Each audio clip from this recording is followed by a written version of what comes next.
de traición. Chase vicious murderers and criminals like you. Then be careful. Remember what happened the last time you tried to mess with me, Hidalgo. And I'm not going anywhere. Rafaela, you have to understand. Don't you dare bail out on me. I'm going to make sure that Mariela gets back everything that you and your family stole from her. Father Daniel is still in a coma. What? He's fighting for his life. Nevertheless, his condition is critical. I have an agent that's starting to tie loose ends together, and sooner or later, it will lead him to something. If that happens, we go to jail. Well, in that case, make sure he won't find anything. Lying heart. Fue sembrando el veneno y la ambición.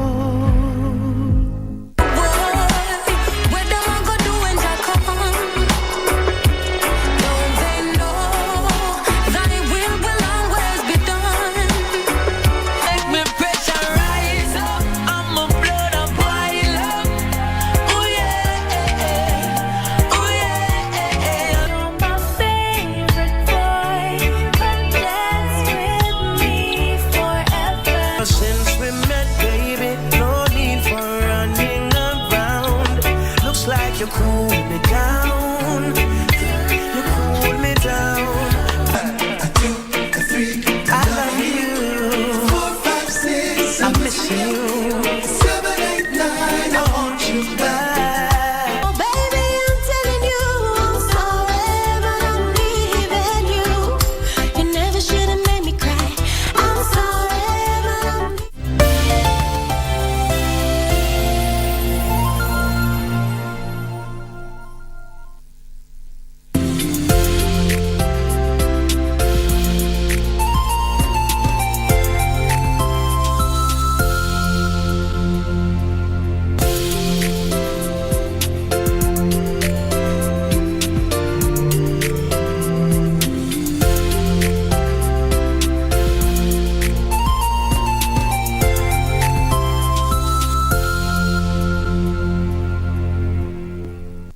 Keep abreast of the developments live from the National Assembly and the Senate. On our members of Parliament. The questions. When is the construction expected to commence? The motions. Beg to give notice of the following motion. The debate. Will as many as want to say aye? The statements. A statement on an issue of general topical concern. The petitions. Order number 4, petitions. Stay tuned to KBC Channel 1 and Radio Taifa for live proceedings from both houses of Parliament from Tuesday to Thursday. Live, uncensored, unedited. KBC, your national broadcaster.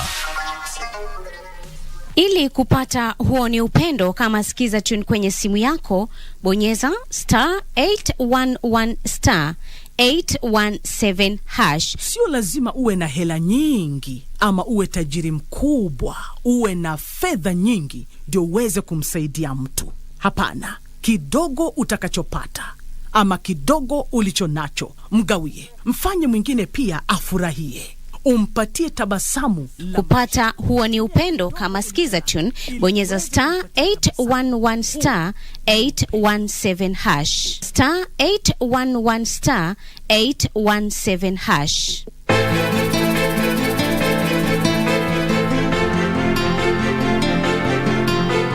Niona ni mzasi ndio. Uingie utoke utakavyo. Kwani nitipile huko na barua yangu? Maya sulipata yako. Na sikuipenda. Mali unazo wewe ama yeye? Lakini yeye ndio baba yetu. Sisi tutaka mali zote. Naweza kuamua nisiwape. Utaji msaada wako. Mimi badi nikusaidie wewe.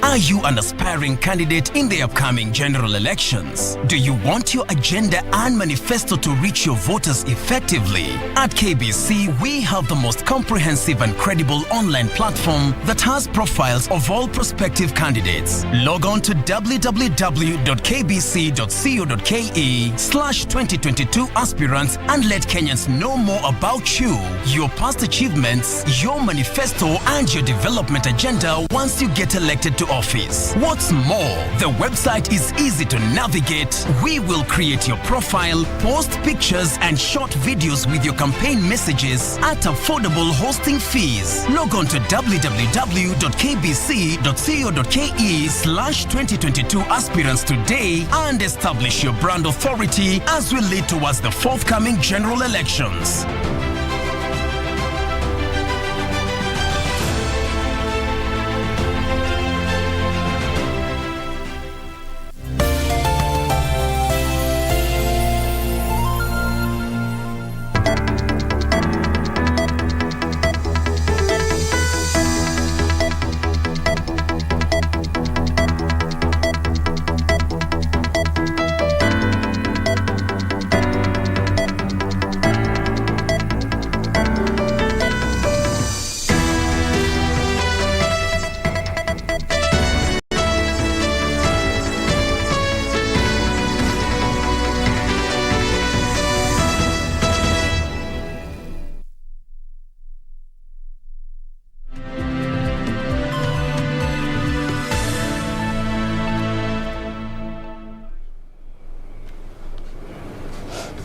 It's 1 p.m. East African time. Good afternoon. This is KBC Lunchtime News. Glad you could make the time. We have a comprehensive bulletin right here, and you can be part of the conversation via all our social media platform. This is what is making headlines in Kenya.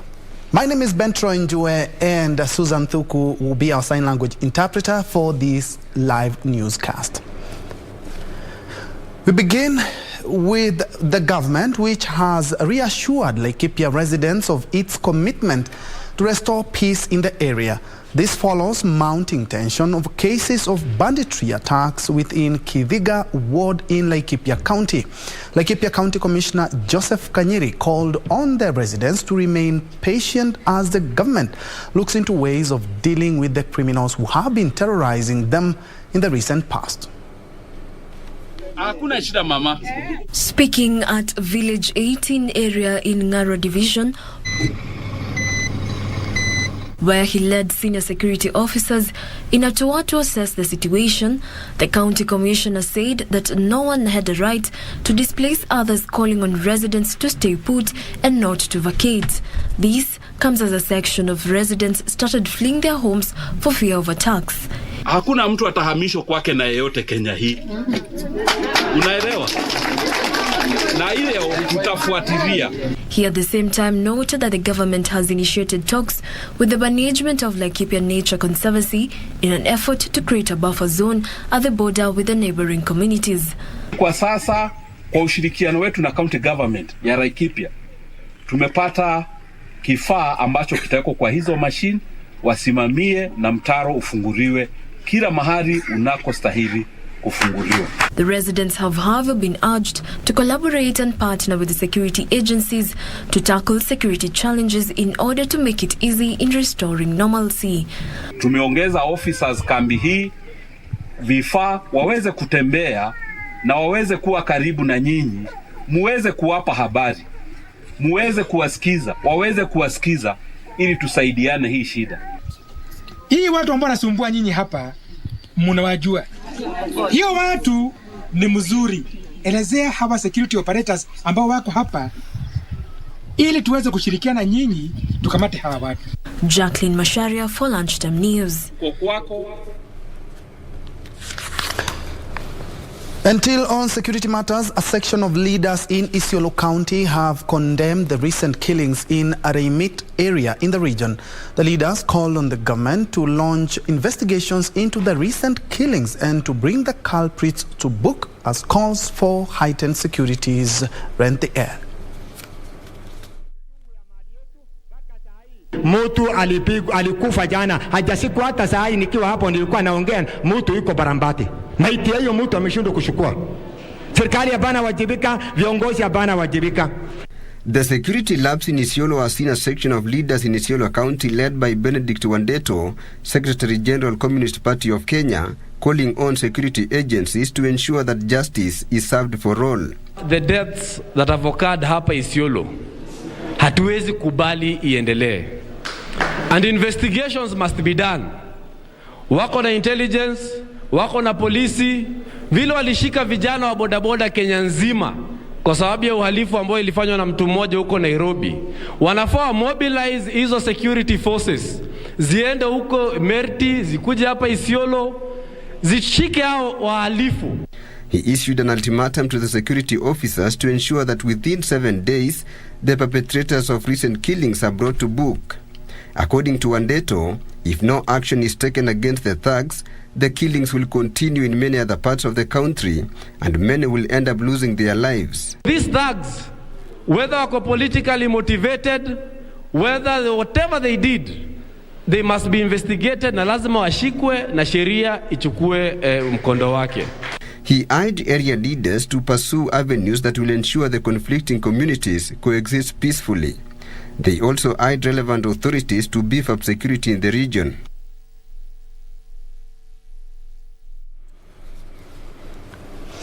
And still keeping tabs with the security situation in the country, the National Assembly Departmental Committee on Administration and National Security has taken issue with failure by Interior Cabinet Secretary Dr. Fred Matiang'i to appear before the committee this morning to address the issue of insecurity in Laikipia, Baringo, Isiolo and Samburu counties. Departmental Committee on Administration and National Security Chairperson Peter Mwathi faulted the Cabinet Secretary for failing to delegate the matter to other relevant officials in the ministry if for any reason he couldn't honor the invite. In a letter addressed to the committee this morning, Interior Cabinet Secretary Dr. Fred Matiang'i said he couldn't appear before the committee after being summoned by President Uhuru Kenyatta to discuss matters touching on the supplementary budget.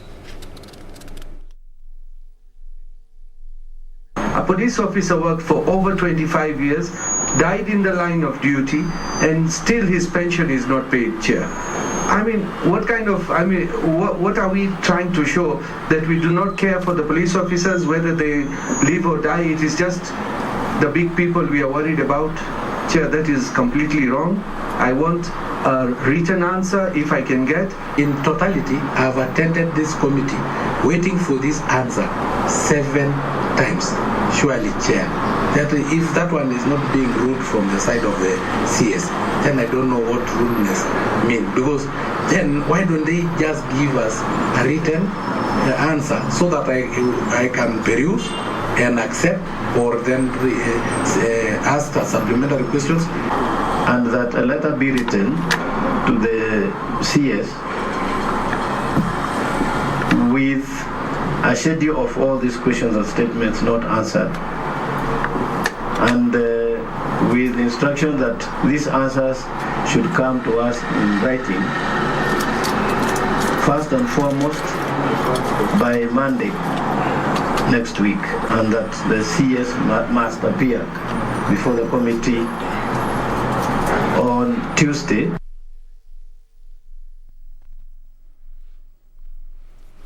And from that report, let's now cross over where the Director General of Health, Dr. Patrick Amoth, is leading the National Maternal, Infant and Young Child Nutrition Symposium. He's currently addressing the meeting.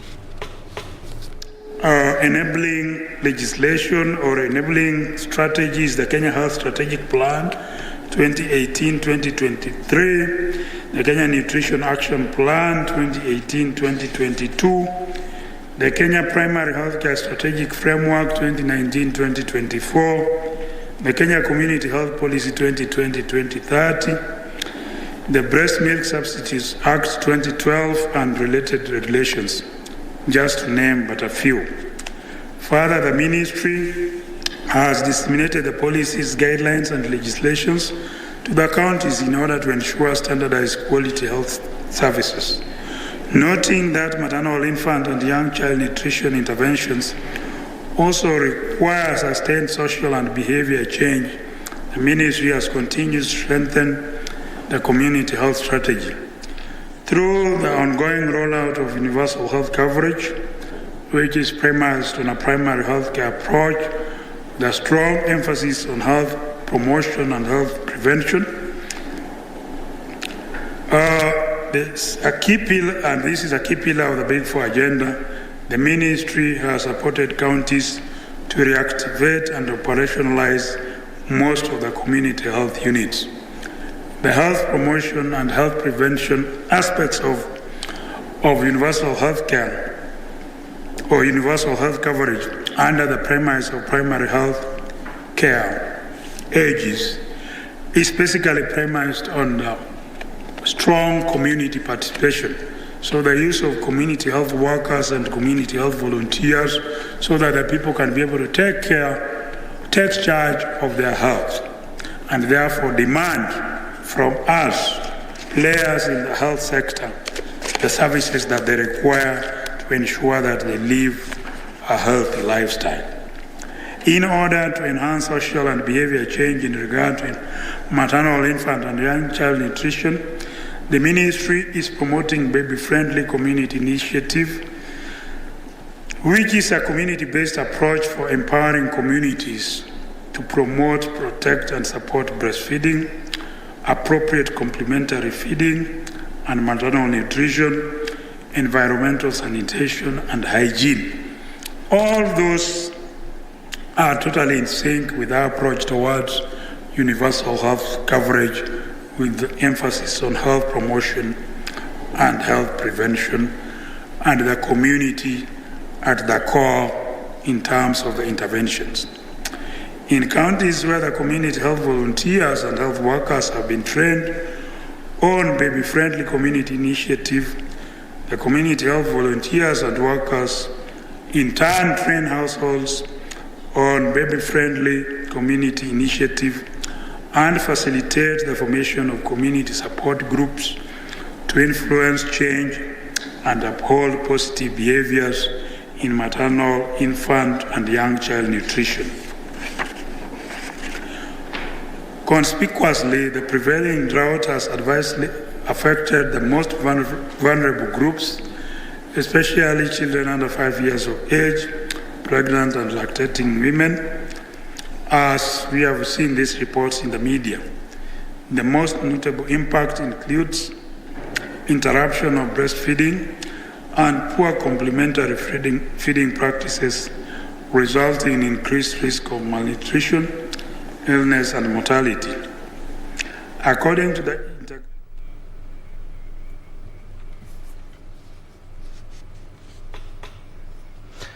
Director General of Health, Dr. Patrick Amoth there, live from the Safari Park Hotel during the Maternal, Infant and Child Nutrition Symposium, where he has talked about some of the steps that the government is taking in supporting county governments to actualize the Big Four agenda, not to mention maternal health. The symposium key agenda is to share evidence, of course, with other stakeholders. Primary objection focus on complementary feeding, and stakeholders will share research findings in that platform as well. Of course, we have a much comprehensive or detailed report in our next bulletin at 4, 7 and 9. Elsewhere, a total of 95 gaming machines worth 2.8 million shillings have been destroyed in Kericho County. Speaking after leading the exercise at Kericho Police Station, Kericho County Commissioner Kamau Karungo said the illegal machines were impounded in Anaimoy, Ngoina Road, Brook and Sondu.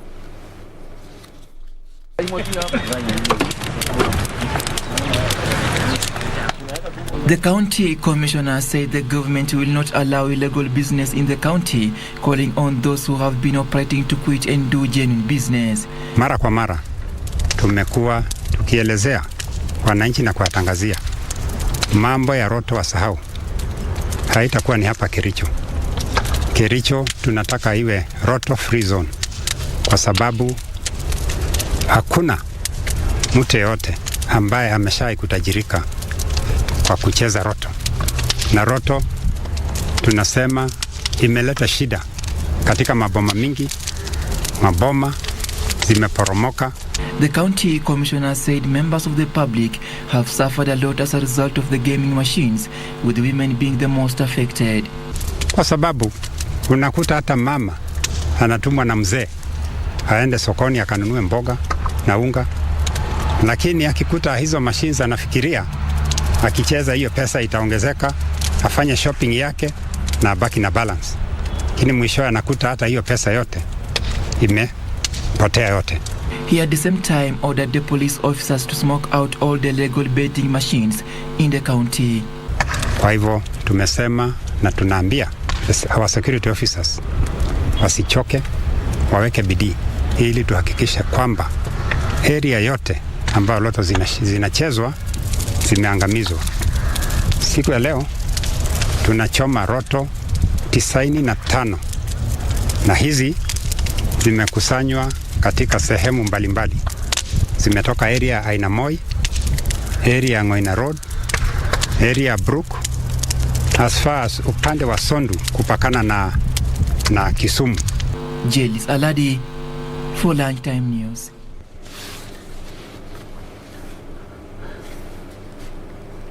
In other news, Kenya Human Rights Commission KHRC now wants aspirants with unresolved integrity issues barred from vying in the forthcoming general election. The KHRC wants the relevant institutions to crack the whip and uphold integrity among aspirants. Speaking Monday, the commission said it is unfair for citizens to be duped into electing leaders who have not only failed to effectively manage public resources under their care, but also failed the integrity test. They threatened to go to court to block aspirants who have integrity issues from seeking elective positions should appointed institutions fail in their mandate. As we speak, numerous integrity issues remain unresolved. Whereas as a country, we have electoral systems and processes that are committed to ensuring free, fair and credible polls outcomes, Kenyans are being denied the opportunity to weed out corrupt leaders and to choose the best. Sisi tutaomba wakati IEBC wanafanya vetting, waturuhusu sisi mashirika yasiyokuwa kiserikali tuwapatie hali halisi na ushahidi wa wale viongozi wote ambao watakuwa wanafanywa vetting, ili katiba yetu iweze kusimama na iweze kutoa mwongozo, kwa sababu tunawajua, sio siri, wako hadharani, wanajulikana na changamoto za ubadilifu wa fedha zinajulikana. The first step was to get clarification from the institutions which are responsible, Ethics Commission, on what do we expect from them and from other agencies about this process.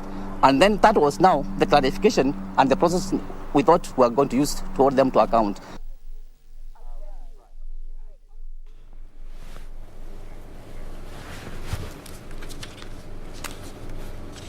Now, when watching news on television, like right now, the viewer may not exactly know what is involved in the process, meaning that the whole process of news gathering. In this week's episode of The Process, you will learn one or two things about different stages of television news production, the tools of trade, and the profiles of key professionals involved in the process. Nisi Mano with that story.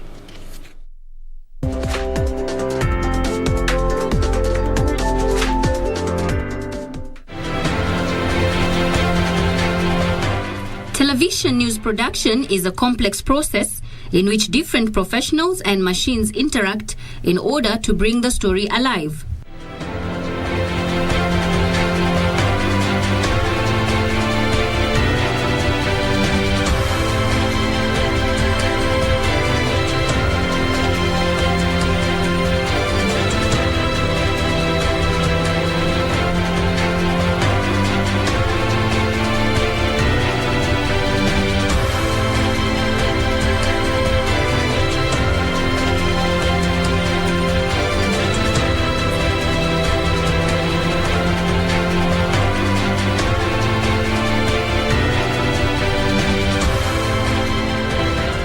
The first stage in the TV news production process is the pre-production. This stage involves general preparations, idea generation, and research. As soon as I get to the office, you check the newsroom diary to see if there's a diary of events, like what is planned during the day, and if there are events to be covered maybe. In this case, the news editor assigns the reporter the news story to execute for the day. So what happens is you're given an assignment, you go for a brief at the editor's desk, basically telling you this is what's happening, the 5 W's and H, what is happening, where is it happening, who are the main speakers and everything, and possibly a number of questions that may help you do the story well.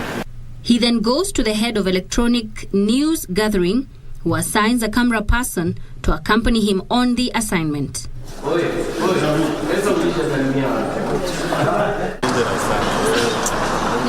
Once that is done, the reporter and the cameraman proceed to the parking lot for transport.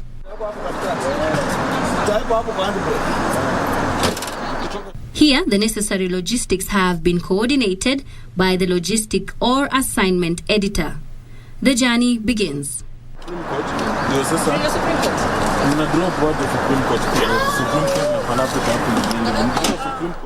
Sometimes hitches happen.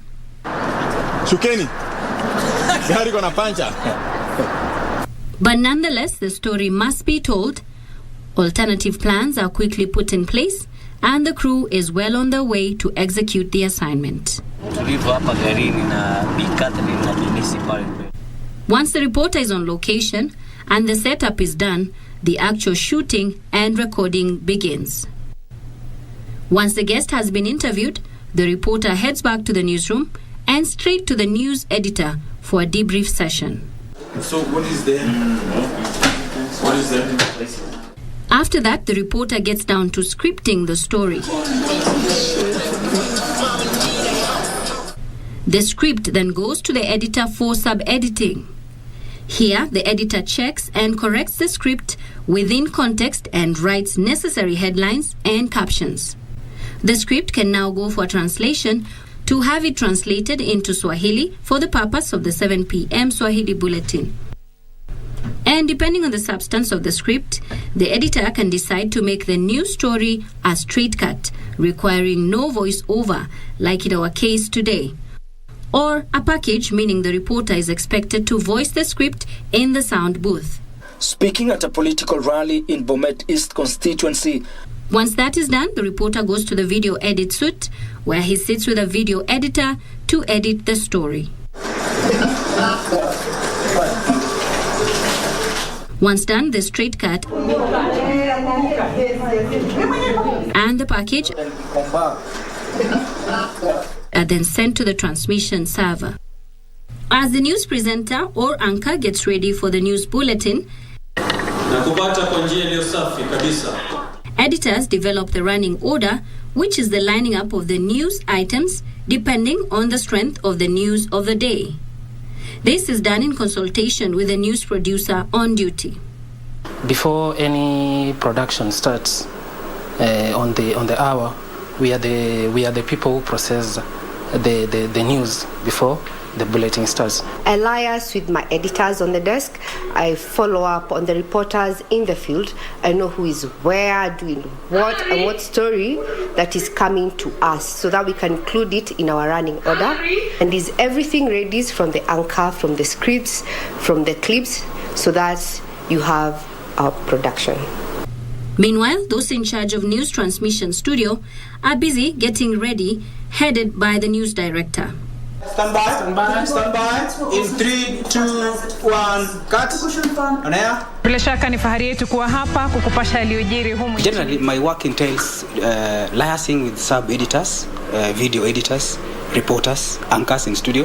So when I come here at the gallery, as you can see the backdrop of my background, my work entails coordinating with technical guys, making sure the sound is good of the anchor who's in studio. Lighting is perfect. And then my shots at studio, they have to be the correct shots that I want to use for it to go on air. Kundi hilo kwa jina Hapo Vipi limesema ni muhimu kwa Rais Uhuru Kenyatta, naibu wake William Ruto na kiongozi wa. And that is what is involved in TV news production. As a national broadcaster, we here at KBC pride ourselves in being able to provide news that is fast, credible, it is factual, it is informative, and it is educative. Reporting from the KBC studios in Nairobi, Amnesty Emmanuel.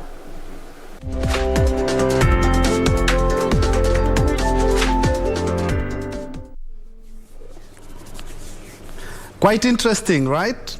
And do you know the most important person in all of the news gathering is you, the viewer, because we do all that and all agencies to ensure that you get the news once actually they happen.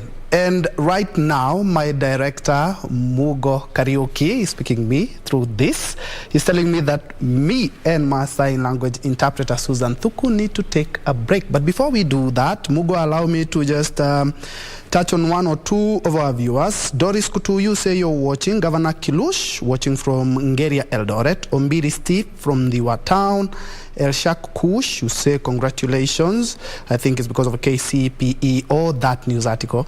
Famco H, clear views. Okay, there are quite many. Let's have that break. I will be sampling others before we are done with this bulletin.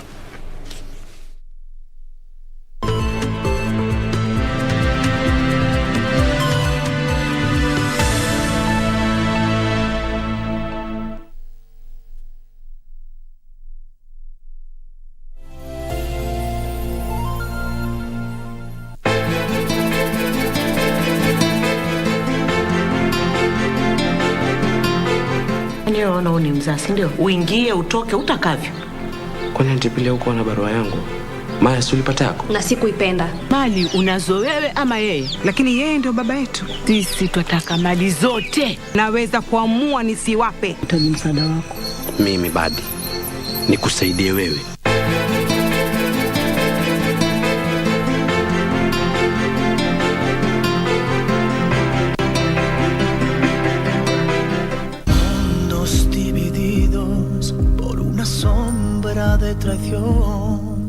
Chase vicious murderers and criminals like you.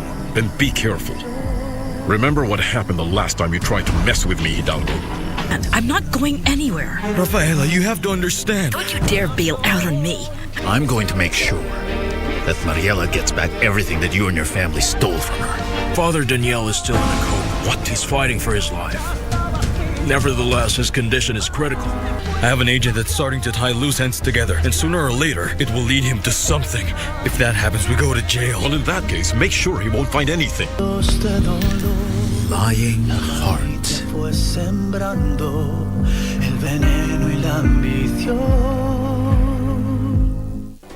Do you have a news story to share with KBC? Get in touch swiftly on email news@kbc.co.ke or call 0723-892-654 or 0734-780-124.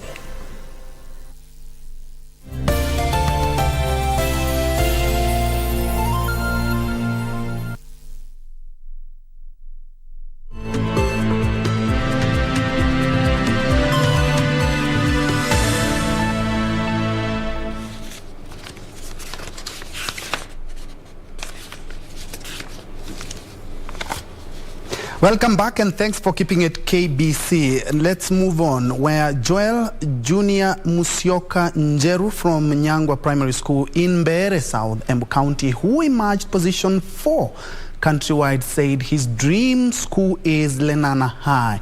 Njeru, who is the top public school candidate, says he would like to join the University of Nairobi to pursue law studies and become the Chief Justice of Kenya. He noted that COVID-19 was not a challenge to him as he worked harder while at home. His mother, Nancy Ngidi, described him as a self-driven child who could not shy from seeking guidance from his teachers. Nilikuwa nimetarajia 427 hapo, depending on how my composition and insha ningesaishiwa.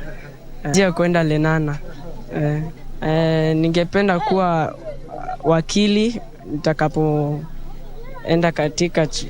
nitakapomaliza masomo yangu katika chuo kikuu, kisha niwe hakimu, alafu baadaye naweza kuwa hakimu mkuu au jaji mkuu katika nchi hii. Na anajua mimi hata kama mimi niko hivyo nilivyo, ni mtu wa kufuata nidhamu na so umesikia mimi ni mwalimu, kwa hivyo ninatoa walimu shuleni na wileta mpaka nyumbani ili atie na atii na afanye kadri kuwa tunaweka hata timetable, ratiba ya kufanya kazi hata nyumbani. Anajua vyombo anaosha hata kama anasoma. Tunashukuru Mwenyezi Mungu. Jasho je baba si kwa sababu ya woga, lakini kwa sababu ya kuchangamka, kwa sababu ya Bwana. Tumekuwa tukifurahia Bwana kwa sababu ya ushindi wa kiajabu ambao tumepokea hapa kama jamii, kama shule hii ya Nyangwa. Walimu wote wamefurahi, wazazi pia wamefurahi. Ile kijana amefanya, tulikuwa tunatarajia hayo kwa sababu tumetia bidii tangu corona iingie na turudi hapa. Tumekuwa tukifanya kazi kwa bidii, tukamaliza syllabus kwa mapema.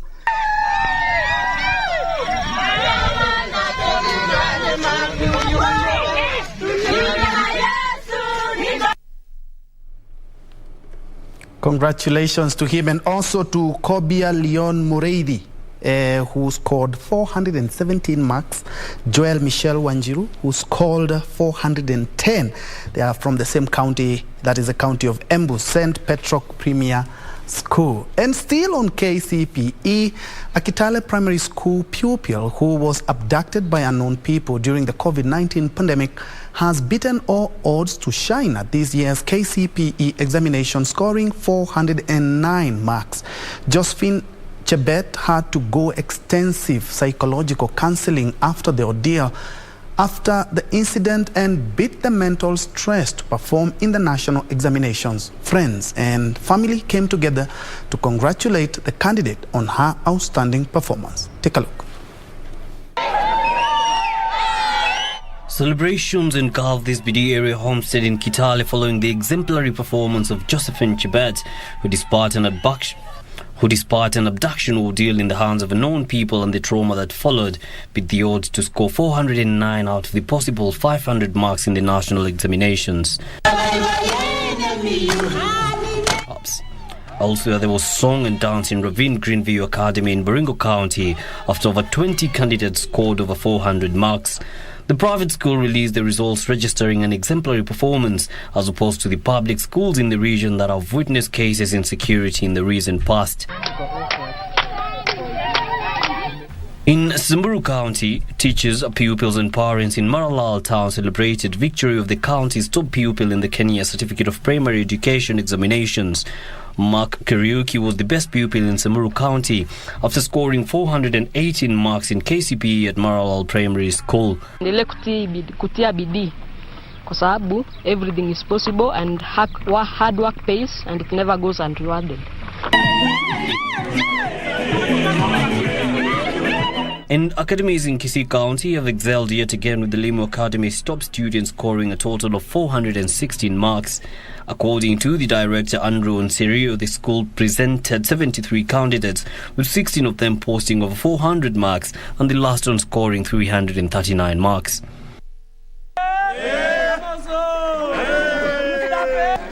In Mandera County, Hamdi Abikar from Al Hudab Mixed Primary School in Mandera County has beaten the odds to lead the boys, unlike the previous years where it was a boys' affair. Abikar scored 405 marks, making her the top candidate in the county. Ningewahimiza wanafunzi wenzangu ambao wanaingia darasa la 8 mwaka ujao watie bidii zaidi ili waweze kufua dafu.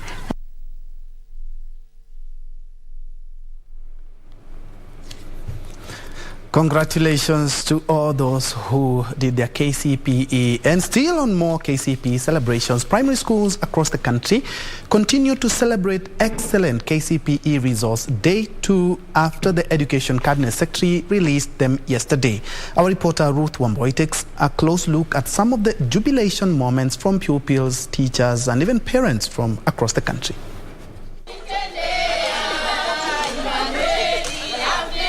In Nairobi, St. Mary's Ruaraka School emerged among the top schools in the city after 37 candidates scored over 400 marks. Visitors Nganga Nyambura of Hillcrest, Kiambu emerged top of the school with 415 marks. It was a shocker, so it got me by surprise. I didn't expect. I'm very happy for those marks. I thank God, my family members and everybody who has helped me, including our teachers. And Sean Ajamal, who scored 416 marks at Tendacare Junior Academy in Komarock Estate in Nairobi, wishes to join Mangu High School as the school ventures a lot in technology and future matters. It was all joy and celebration at PCA Ngenda Primary School in Gatundu South, a public school that managed to get good results during this year's KCPE results. I would like to join Pangani Girls High School. It has always been my dream school, and I've been working really hard to get there. In Busia County, Esther Roche Kwerula has emerged as the best candidate in the KCPE with 423 marks. And in Isiolo County, I'm proud of myself for what I've got, and I encourage the new candidates in the exams to work hard, and they'll be proud of themselves.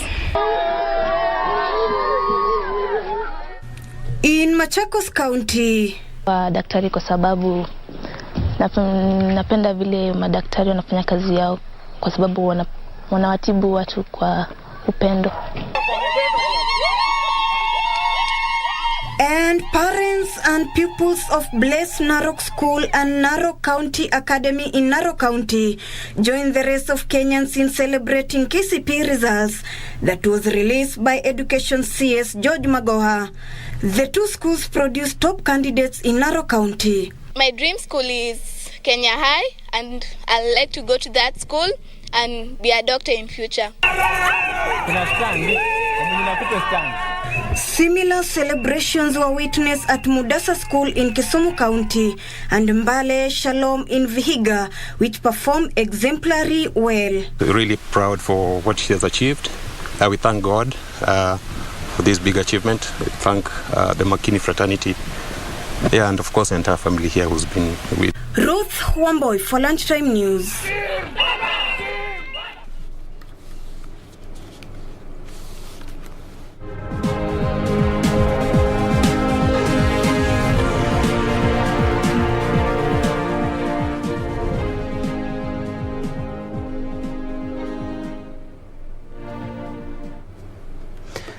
In business, the Ministry of Devolution and the European Union have commissioned a sweet potato plant in Migori County, making it the first of its kind in East African region. The 117 million shillings plant is expected to process over 100 tons of sweet potatoes daily, providing a ready market for the produce and help reduce post-harvest losses. Kuria region produces about 0.3 million tons of sweet potatoes annually, with an estimated 6,500 farmers involved in the production. Migori is listed as the second largest producer of orange-fleshed sweet potatoes, with 11,300 hectares under the crop. Due to this, construction and opening of a sweet potato processing plant in the area is seen as a boost to potato farmers who have faced challenges securing a steady market for the farm produce.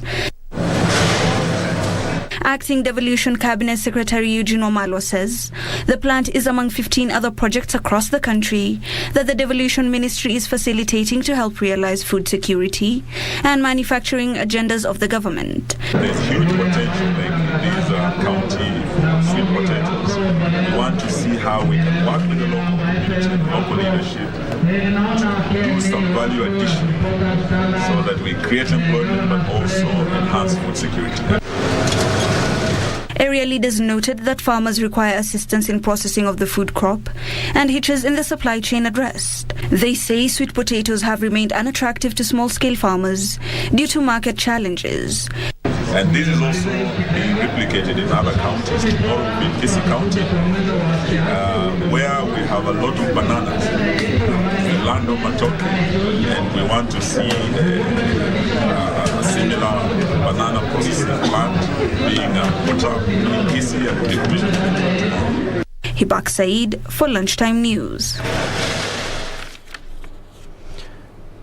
Elsewhere, underwriting losses in the general insurance business widened by more than 4 times to 6.34 billion shillings during the last 3 months of 2021. The Insurance Regulatory Authority attributes the huge and sustained underwriting losses to challenges experienced in the motor private and motor commercial classes of insurance businesses after relaxation of the COVID-19 restriction.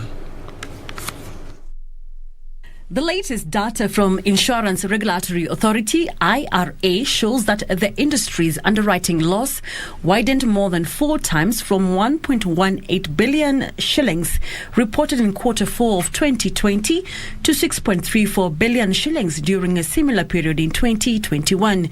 This was mainly attributed to increased loss ratios in motor private and motor commercial classes of insurance business due to relaxation of restrictions that had been imposed on travel due to COVID-19 pandemic. Motor private made an underwriting loss of 6.17 billion shillings, while motor commercial made an underwriting loss of 3.32 billion shillings. IRA says the industry could have made an underwriting profit of 3.15 billion shillings if the motor business was to be excluded. However, excluding the motor business would lead to a decline of 31% of overall general insurance business. The insurers reported claims incurred amounting to 70.14 billion shillings during the period. This was an increase of 22.3% of 57.36 billion shillings reported in the fourth quarter of 2020. The claims paid increased by 18.1% to 64 billion shillings compared to 54.19 billion shillings paid in Q4 of 2020. Medical, motor private and motor commercial had the highest amount of paid claims at 41.7%, 26.2% and 21% respectively of total industry paid claims under general insurance business. The data shows that insurance premiums grew 18.5% to 276.06 billion shillings. The Insurance Regulatory Authority has been pushing for a review of the current premium rates, which will increase the cost of insuring private and commercial vehicles. Caroline Jenga for Lunchtime News. Elsewhere, customers of the liquidated Eurobank, Dubai Bank and Kenya Finance Bank will cumulatively receive 200 million shillings within the next 7 days from the Kenya Deposit Insurance Corporation as compensation for their deposits. KDIC says claimants will receive a maximum of 50,000 shillings, with all lenders required to deposit their assets and liabilities with the corporation in the next 1 year.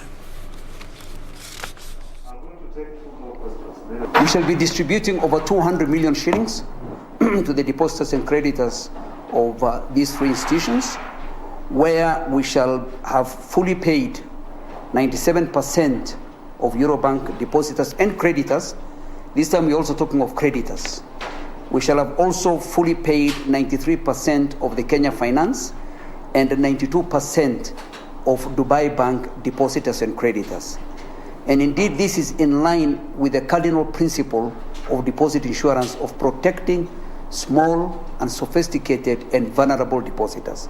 So it's like we have paid all the small depositors and creditors their monies which were in these banks. Also coming up with an electronic data warehouse. Electronic data warehouse where we want all the data from the banks now to be deposited in that electronic data warehouse to ensure its integrity, accuracy and timeliness. Because what we also breathe here is data. When we are assessing the risk, we have to get the correct data. So we are currently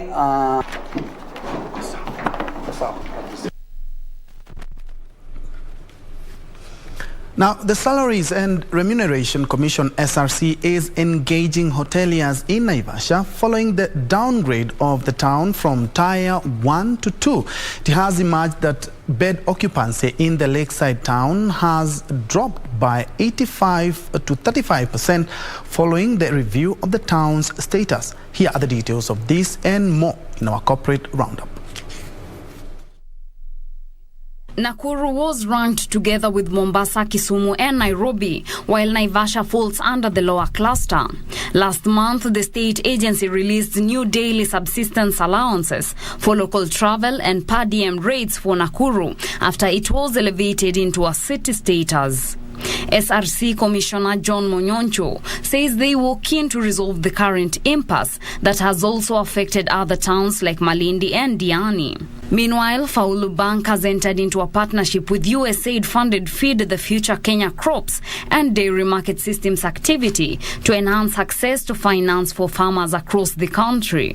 We look at whatever reason that led to a different categorization, because there was a reason. It was not only Naivasha that was given a different categorization. There were there were other areas. Malindi, for example, we have Diani and a few other areas that were in the same categorization. But it was also recognized that Naivasha is slightly different, and those other towns are slightly different, and that's why they were placed at the status of county headquarters.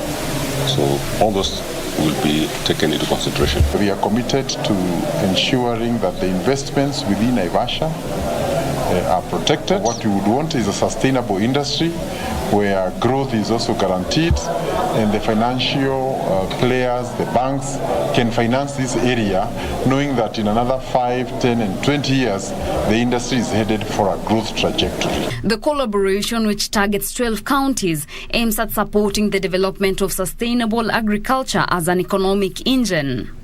The partnership will allow growth of agriculture financing segment and enable training of at least 10,000 farmers on managing finances. Faulu Bank has earmarked 100 million for agriculture financing. Finally, Microsoft has announced the establishment of a research institute, the Microsoft Africa Research Institute, in Nairobi that will focus on inventing new technologies to advance scientific knowledge in the field of computer science. MARI will forge new synergies between research, engineering and product development to power globally relevant innovation.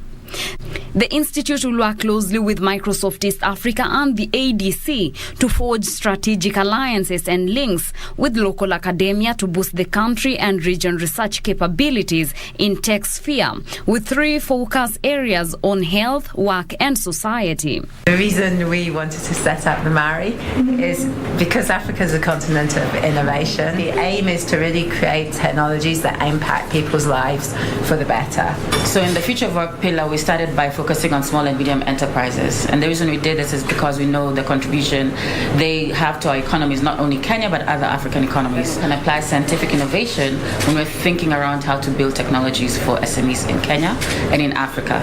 Reporting for Lunchtime News, I am Teresa Mutai.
Trust me, she's harmless. No. Wazi buda si baadaye. Do not hurt that girl. Wewe ni nani? You don't feel the connection here. I'd hate to lose you as a client. They say eyes don't lie. Get out. Wewe, kama wanakusikia hapo. Fungua manipile na hii mlango. Nikifungua natafuta ndio nimeli place. Mimi hiyo hainihusu. Hebu songa nipite. Soga. Soga. Get out. Nani anataka mwasaliti kwa nyumba yake?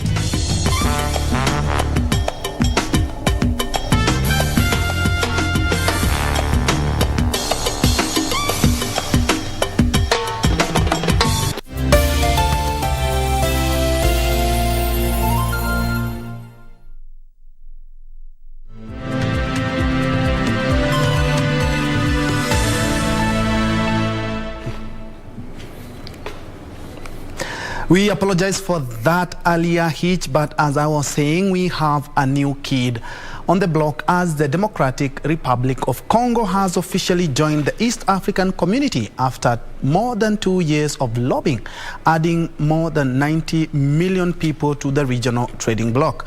President Uhuru Kenyatta, who is the chair of the Summit of East Africa Community Heads of State, has announced this during the 19th Extraordinary Summit of EAC Heads of State.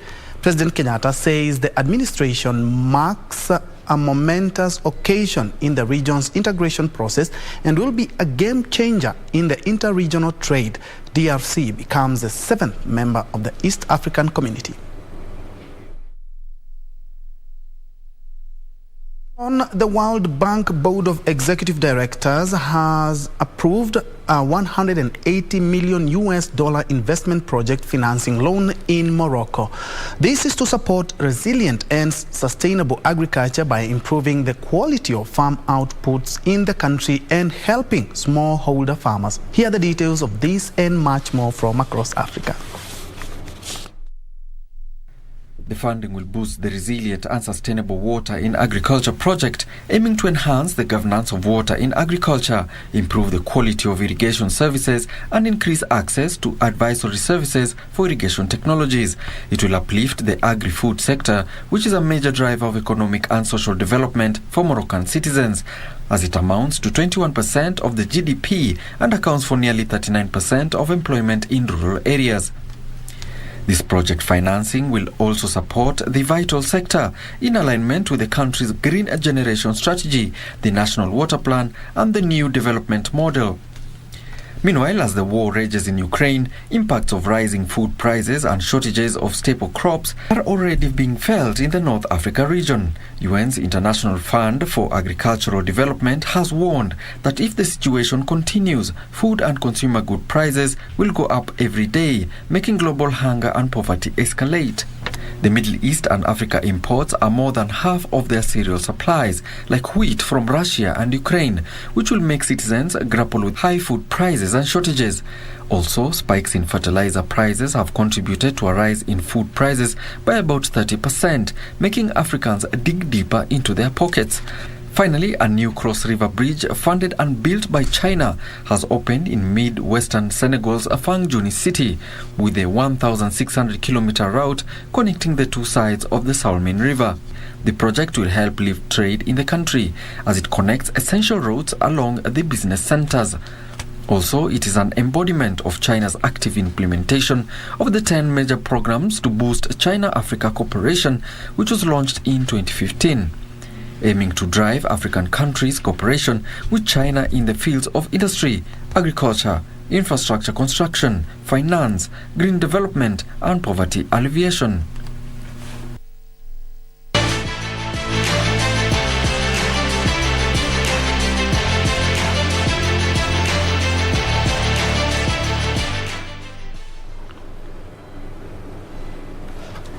In sports, national men and women's beach volleyball teams clinched bronze medals in the just concluded Commonwealth Games qualifiers at the La Boma Beach Resort in Accra, Ghana. However, the two sides missed out on the sole gender tickets to the games set for Birmingham, United Kingdom later this year. Despite losing their respective semis, the teams bounced back to settle for bronze. The women's pair of Naomi Tor and Veronica Adhiambo beat Rwanda 2-0 to finish third in the competition. Tor and Adhiambo had lost to Ghana 2-1 in the semi-finals played earlier. The men's pair of Ibrahim Oduri and James Mwaneki defeated Ghana 2-0 to win bronze. Earlier, the duo had lost to South Africa 2-0 in the semi-finals. The teams are expected back in the country tomorrow.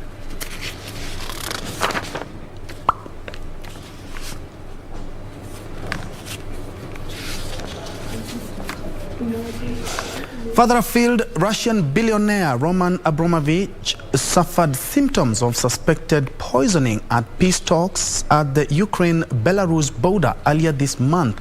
Meanwhile, Portugal will host North Macedonia in the World Cup playoffs final as Poland welcomes Sweden tonight at the Silesian Stadium. Russian billionaire Roman Abramovich suffered symptoms of suspected poisoning at peace talks on the Ukraine-Belarus border earlier this month. Abramovich and other 2 Ukrainian peace negotiators were also said to have been affected. Shortly after the allegations emerged, an unnamed U.S. official was quoted by the media saying that intelligence suggested the men's symptoms were due to environmental factors and not poisoning. Later on, an official in the Ukrainian president's office said that members of the Ukrainian delegation were fine, and one had said the story was false. Elsewhere, Portugal hope to qualify for this year's 2022 World Cup in Qatar as they play North Macedonia for the playoff.